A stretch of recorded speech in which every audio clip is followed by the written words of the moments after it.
রসুলকে মারতে আসে কত ভয়ঙ্কর উমর, সেই উমরের দ্বারা ইসলামের এত কাজ হয়েছে, এত কাজ আমরা কেউ পারছি? এরাই হচ্ছে আমাদের আসল মিনার, মাইলস্টোন, আলোকবর্তিকা। এদেরকে চিনতে হবে। সামান্য একটু কেউ একটু হুজুর হয়েছে, পীর হয়েছে, ঘোড়ার গাড়িতে যায়, পেছনে বাপের বয়সী মুরিদরা পেছে পেছে হাঁটে, এরকম হয় না? সামনে বসা যায় না, বিয়াদবি। রাসূল এবং সাহাবেদের আলাদা কোনো আসন ছিল না। বাইরের দূতরা, মিশরীয় অথবা রোম শাম পারস্যের গোয়েন্দারা এসে চিনতে পারতো না কে মুহাম্মদ সাল্লাল্লাহু আলাইহি ওয়াসাল্লাম আর কে সাহাবারা। এক জায়গায় বসে থাকতো তারা। আর এখানে যায় না, সব কিছু তো অহংকার। এদেশে আবার শোনা যায় উনি সুফি সম্রাট। কতখানি অহংকার হলে কেউ নিজের ঢোল নিজে বাজায়? আপনি এই লাইনে, আল্লাহর কামালিয়াতের লাইনে কোনো অহংকারের জায়গা নাই। যা হবে সব বিনয়, বিনম্রতা, ঠিক কিনা বলেন? গাছের ডালে যদি ফল বেশি হয়, ওই ডালটা খাড়া হয় না, ওই ডালটা বিনয়ে নুয়ে পড়ে। আপনার ভিতরে যদি বস্তু আসে, আপনি অহংকারী হতে পারবেন না। আপনার ভিতরে বিনয়, বিনম্রতা আসবে বেশি বেশি করে। আমি সুফি সম্রাট, তাহলে অন্যগুলা কি? তো বন্ধুগণ, এরকম হাজারো বাজে কথা। আর জনগণ দীর্ঘদিন কোরআনের লাইট থেকে বঞ্চিত। এই কারণে ধর্মীয় মোড়কে যেটাই আসে ওটাকেই উপকারী ট্যাবলেট মনে করে অনায়াসে সেবন করছে জনগণ। এ থেকে আমাদের সাবধান হতে হবে। আবার দেখুন, অলিয়া উলিয়াদের কারিশমা, এদের এই সমস্ত কায়দাগুলা মানুষের সামনে লাগ ভিলকি লাগ, চোখে মুখে লাগ, এইভাবে বোঝানোর জন্য কীরকম বর্ণনা দেওয়া হয়। ওরে বাবা, অমুক পীর সাহেব 40 বছর বিছানায় পিঠ দিনি। লোকেরা শোনে আর বলে সুবহানাল্লাহ। উনার ইচ্ছা ছিল উনি ছাগলের দুধ খাবে, উটের দুধ খাবে। তো উনি চিন্তা করলেন যে আমার নফস এইসব খাইতে চাই, খাবই না। এমন সবর অবলম্বন করলেন যে 25 বছর তিনি ছাগলের দুধ খাইলেন না। লোকেরা এইটা শোনে আর বলে সুবহানাল্লাহ। এরপরে বলে, আরে আমি হুজুর তো ওই বংশ থেকে এসছি, আমার রক্ত তো সেই বংশের। লোকের এবার তারে সেজদা দেয়। বন্ধুগণ, এগুলাই তো আমাদের সমাজে হচ্ছে। বন্ধুগণ, আপনি যেমন সোনার একটা ছোট্ট গহনা কিনলেও খাঁটি কিনা এটা বোঝার জন্য কোষ্টি পাথরে ঘষাঘষি করতে হয়। এইসব আমলগুলা ইসলামে আসলে গ্রহণযোগ্য আমল কিনা, সঠিক আমল কিনা, এটা বোঝার জন্য আমাদেরও একটা কোষ্টি পাথর আছে। সেটার নাম কি? কোরআন। এখানে যাচাই করা দরকার যে এই হালাল দুধ না খেয়ে ধৈর্য ধারণ করা খুব বড় কামালিয়াত কিনা, 40 বছর বিছানায় পিঠ না দিয়ে ঘুমানো কামালিয়াত কিনা। বন্ধুগণ, সহিহ আল বুখারীর হাদিস, কয়েকজন সাহাবী, দূরের সাহাবী, তারা নবীজির নিকটে থাকেন না। তারা চিন্তা করলো রাসূলের স্ত্রীদের থেকে জানবো হুজুরের আমল কি। তাই জানবার জন্য তারা মদিনাতে এলো এবং রাসূলের স্ত্রীদের ঘরে গিয়ে স্ত্রীদের কাছ থেকে শুনলেন যে রাসূল রাতে কি করেন, দিনে কি করেন। বন্ধুগণ, নবীজি এই পৃথিবীতে দ্বীপ্রহরের সূর্যের মতো, তার কোনো কিছু আড়াল করা যাবে না। নবী সাহাবীদেরকে বলেছেন, তোমরা দিনের আলোকে আমার ভিতরে যা করতে দেখো বলতে শোনো, এগুলো মানুষকে বলো। আবার বউদেরকেও বলেছে, রাতের আধারে বা দিনের আলোকে যা করতে দেখো বলতে শোনো, সবগুলি মানুষকে বলো। সুতরাং সব বলার কাজ। আমরা যাদেরকে নেতা মানি, যাদেরকে শ্রদ্ধা করি, এদের একজনও কি বলতে পারবে কোন হোটেলে কি করছি, কোন রাতে কি করছি, কোথায় কি ষড়যন্ত্র করছিলাম, সব মানুষকে বলে দাও? কেউ বলতে পারবে? যে জন্য আল্লাহ তাকে বলেছেন সূরা কালামের 4 নম্বর আয়াত, ইন্নাকা লাআলা খুলুকিন আযীম, আপনি পুত পবিত্র উন্নততম চরিত্রের উপরে আপনি সুপ্রতিষ্ঠিত। বলেন সুবহানাল্লাহ। এই চরিত্র আলোর মতো উজ্জ্বল, কোথাও কোনো নেই। স্ত্রীদের ঘরে ঘরে তারা শুনলেন, শুনে রাসূলের আমল সম্পর্কে যা জানলেন, বুঝলেন, তাদের কাছে বড্ড অল্প মনে হলো।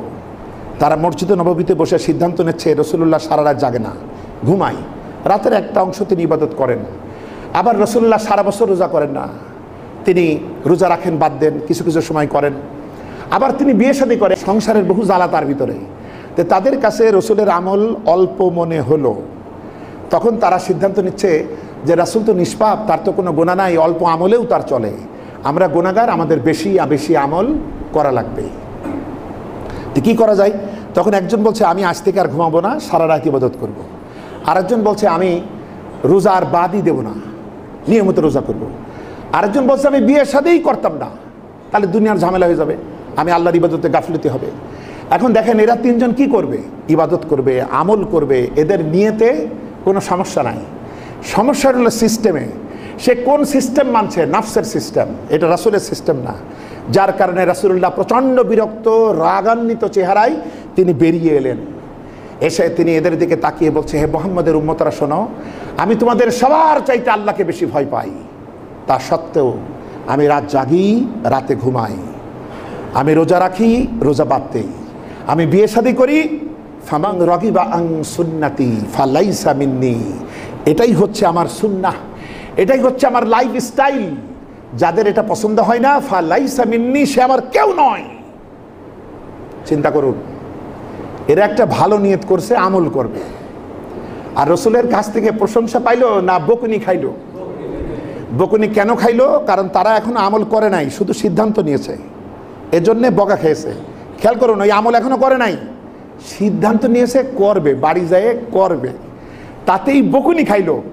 আর আপনার যে হুজুর 40 বছর বিছানায় পিঠ দেয়নি, 25 বছর ছাগলের দুধ খায়নি, ওই হুজুর তো আমল করে ফেলেছে।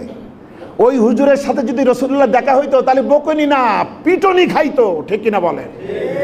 আর আমরা অজ্ঞতার কারণে সুবহানাল্লাহ পড়ি। বন্ধুগণ, সুতরাং এই রকম ইমিটেশনের এই সমস্ত মেসেজগুলি স্বর্ণের আকারে, স্বর্ণের পানিতে ধুয়ে আমাদের সামনে পরিবেশন করা হয়, আমরা এগুলো শুনতে থাকি। বন্ধুগণ, রাসূল পাকের এক সময়ের অভ্যাস ছিল তার স্ত্রী জয়নবের ঘরে গিয়ে তিনি আসরের পর মধুর শরবত খেতেন।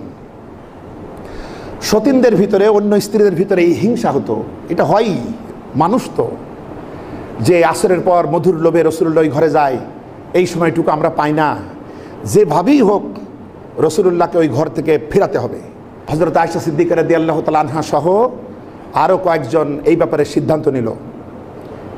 রাসূলুল্লাহ এবার স্বাভাবিক নিয়ম, সরল সহজ ভদ্র মানুষ, আসরের পর হযরত জাইনাব রাদিয়াল্লাহু তাআলা আনহার ঘরে গিয়েছেন মধু খাইতে, এবং মধু খেয়ে বের হয়ে যখন আরেক স্ত্রীর ঘরে গিয়েছে, আগেই সেখানেও আছে, ওই স্ত্রী নাকে রুমাল দিয়ে বলছে, আপনার মুখ থেকে মাগাফিরের গন্ধ পায়, আপনি কাছে আসেন না। মাগাফির হলো আমার দেশের পেঁয়াজ রসুন যেমন গন্ধ, এটা কাঁচা খাইলে এর কাছাকাছি যাওয়া যায় না, ওই আরব দেশে ওই রকমের মাগাফির, এক ধরনের ওই রকম সবজি জাতীয় ফল, যেটা খাইলে মুখে এত দুর্গন্ধ হয়। তো রাসূলুল্লাহ এটা খাইতেন না, কারণ হযরত জিবরাইল এই গন্ধ সহ্য করতে পারতেন না, এই জন্য রাসূল এটা খাইতেন না। স্ত্রীরা বুদ্ধি করলো যে আপনার মুখ থেকে মাগাফিরের গন্ধ, আপনি কাছে আসেন না। রাসূলুল্লাহর খটকা লাগলো, কি ব্যাপার, আমি খাইলাম মধু, আর এ থেকে মাগাফিরের গন্ধ আসবে কেন? এরপরে আবার আরেক ঘরে গিয়েছেন, তারও তো সেখানেও আছে, সে বলছে, কাছে আসেন না, আপনার মুখ থেকে মাগাফিরের গন্ধ পাই। তো রাসূলুল্লাহ চিন্তা করলো, মৌমাছি কি মনে করে মাগাফির গাছে বসলো, হয়তো ওই ওখানকার কোনো মধু এসেছে নাকি। সরল মানুষ, সোজা মানুষ, তিনি তখন বলছেন, ঠিক আছে, আমি খাইলাম মধু, আর সে থেকে যদি মাগাফিরের গন্ধ আসে, আমি মধু খাবো না। চিন্তা করুন, মধু হালাল না হারাম? রাসূলুল্লাহ যদি না খান, উম্মত খাইতে পারবে? সঙ্গে সঙ্গে সূরা তাহরিম, কোরআনে কারীমের 66 নম্বর সূরা নাজিল হচ্ছে। প্রথম আয়াত, নবী আপনি বউগুলার খুশির জন্য আমার দেওয়া হালালকে হারাম বানাচ্ছেন, আপনার কসম ভেঙে ফেলুন। এবং কসম ভঙ্গের কাফারা সূরা মায়েদের ভিতরে নাজিল হলো, বলেন সুবহানাল্লাহ। তাহলে এক মুহূর্ত আল্লাহর বিধান থেকে বিচ্যুতি আল্লাহ সহ্য করেন না, আর আপনি 25 বছর হালাল ছাগলের দুধ খান নাই, আর লোকেরা ওয়াজ করে বলছে সুবহানাল্লাহ। আমার কথা কি আপনারা বুঝতে পেরেছেন? বন্ধুগণ, মিসগাইড করা হচ্ছে সুকৌশলে, সুচতুরভাবে, এই উম্মাকে সর্বনাশ ডেকে আনা হচ্ছে ধর্মের নামে। এই জন্যে আমি বলছি যে আমাদের এই ধর্মীয় নেতাদের ভিতরেও অনেকেই আজ আত্মভোলা। আল্লাহ পাক কোরআনে কারীমে তাই বলছেন যে তোমরা ওদের মতো হয়েও না, যারা আল্লাহকে ভুলে গেছে, তাহলে পরিণামে আমি তাদেরকে আত্মভোলা বানাইছি। এই কাজ আমাদের করা যাবে না। কোরআনের কথা আমার বিরুদ্ধে হলেও এটা আমাকে বলতে হবে, কারণ আমি বান্দা, আমি গোলাম, আমার পরিচয় একটাই, আমি আব্দ। এই সমস্ত ধর্মীয় নেতাদের বিরুদ্ধে কোরআনে কারীমে গুরুত্বপূর্ণ নোটিশ আছে, এগুলো জনগণ বুঝে ফেললে তো সর্বনাশ। বিনা পুঁজির ব্যবসার ময়দানে আমরা যারা আছি, আমাদের তো সাড়ে সর্বনাশ হয়ে যাবে। তাই তোমরা বুঝো না, শুধু না বুঝে পড়ো।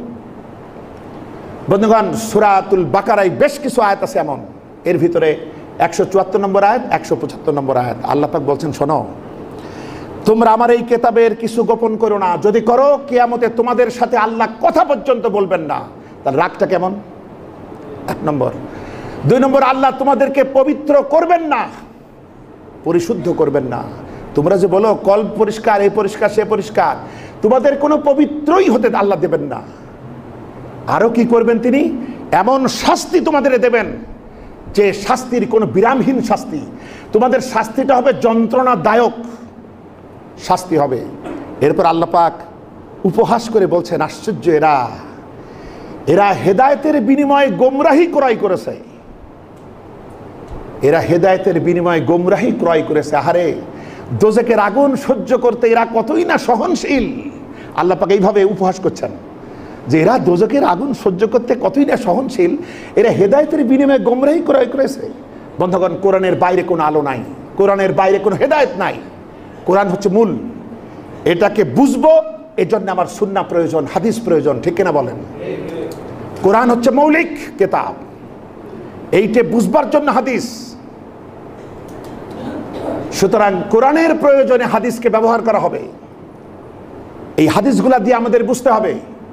কারো মাথায় আবার হাদিস যেন আগে না ঢোকে, আগে ঢুকতে হবে কোরআন। আগে কি ঢুকতে হবে? কোরআন।